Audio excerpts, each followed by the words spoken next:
Quick heads up, if you're thinking about trying Mangools KWFinder, there's a discount link in the description. Click it now so you don't forget.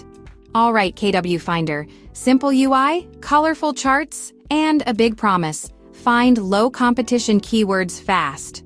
But is it accurate enough to trust? Here's the short take. Solid for bloggers.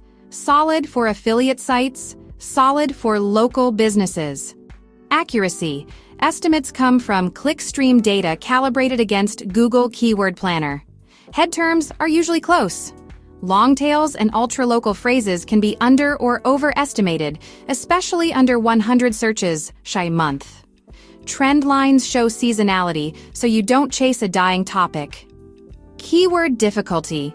Clean, easy KD based on SERP authority. Directionally accurate but can lag after major updates. Use KD as a filter, then scan the SERP to confirm. SERP analysis. Overachieves for the price. DA/PA metrics. Backlinks counts. Estimated visits. See weak domains or thin pages ranking. That's your green light.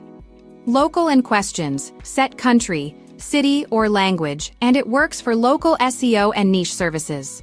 Questions and autocomplete ideas are clutch for titles, FAQ blocks, and YouTube topics. Speed and usability. Fast, clean, beginner-friendly. Limits and pricing. Plans cap daily lookups and suggestions. Power users can hit the ceiling. Price to value beats Ahrefs or SEMrush for discovery work. How I validate. Cross-check in Google Search Console. Check in Keyword Planner. Pop terms into Google Trends for momentum. Always eyeball the SERP. Match intent before writing.